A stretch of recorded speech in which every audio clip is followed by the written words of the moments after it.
If you live in India, I don't need to convince you about the risk of accidents. If you're going through a crowded city, walking or in a car or in a bike, you never know what will come and hit you. Dug up roads, construction going around everywhere, the kind of people drive on road, I can go on and on and on. Indians are immune to the risk of accidents. Of course, हमने जैसे तैसे तो ये survive कर लिया. So it is natural to not be worried about accidents, of course. But statistics say something else. According to a report by the World Bank, India accounts for 11% of the global deaths in road accidents, the highest in the world.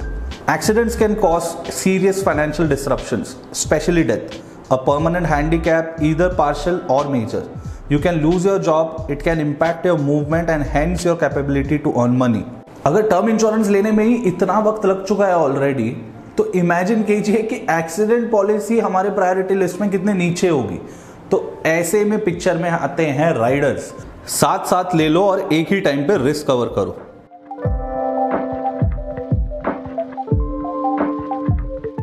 Disability can have a huge financial impact on your earning capacity. An accidental disability rider can protect you from such a loss by providing you a cover in case of specific types of disabilities. So you need to first understand a few important things around this.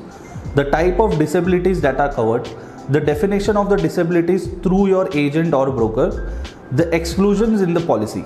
But here are few important things to note. A standalone plan will be more comprehensive and will cover temporary disabilities also. In case आपको comprehensive plan ज़्यादा better लग रहा है, तो आपको standalone policies explore करना चाहिए. बहुत डिफिकल्ट है टाइम निकाल के रिसर्च करके खरीदने के प्रोसेस करना एक ऐसे प्लान की जो कि हमारे प्रायोरिटी लिस्ट में बहुत नीचे है. तो ऐसे में आपको पहले डबल श्योर होना पड़ेगा कि आपको एक कॉम्प्रिहेंसिव प्लान लेना है या नहीं लेना है, और अगर आप डिसाइड कर रहे हैं तो आप उसे फिर लीजिएगा, या फिर आप राइडर्स के थ्रू आपका ये रिक्वायरमेंट फुलफिल कर सकते हैं.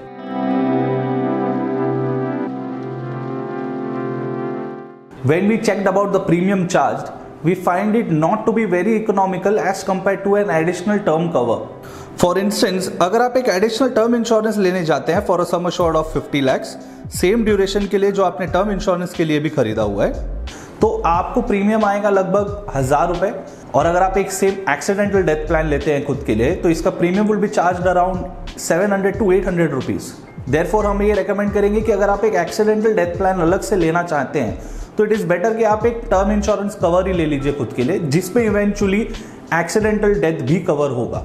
बट ऐसा भी हो सकता है कि आपको कोई एक एक्सीडेंटल डेथ प्लान मिल जाए जिसका प्रीमियम बहुत ही ज्यादा इकोनॉमिकल है. तो ये करने से पहले एक बार प्रीमियम जरूर कंपेयर कीजिएगा. There is only one scenario जहां पर एक्सीडेंटल डेथ राइडर्स आपको लेना चाहिए, in case of not getting sufficient sum assured for your family. Suppose कीजिए कि आप एक सम अश्योर्ड लेना चाहते हैं 1 करोड़ का, बट इंश्योरेंस कंपनी आपको सिर्फ 75 lakhs का प्रोवाइड कर रही है बेस्ड ऑन योर इनकम. तो आपको एक एक्सीडेंटल डेथ राइडर यहां पे ले लेना चाहिए साथ में, जहां पर आपको कि एक एनहांस्ड सम अश्योर्ड मिल जाएगा अलग से सिर्फ एक्सीडेंटल डेथ के लिए. बट एटलीस्ट ये थोड़ा सा बेनिफिट होगा आपके लिए. सब कुछ डिसाइड कर लिया टर्म इंश्योरेंस के बारे में, बट किससे लेना चाहिए ये अभी तक डिसाइड नहीं किया. कौन सी इंश्योरेंस कंपनी से लेना चाहिए आपको टर्म इंश्योरेंस, तो मिलते हैं नेक्स्ट एपिसोड में और हम देखेंगे कि किस तरह से आप इंश्योरेंस कंपनी को चूज कर सकते हो आपके अकॉर्डिंग. अगर आप इस पूरी सीरीज को एक साथ देखना चाहते हैं तो डिस्क्रिप्शन में दिए हुए लिंक पर क्लिक कीजिए और आप हमारे वेबसाइट पर आके ये पूरी सीरीज एक साथ देख सकते हैं.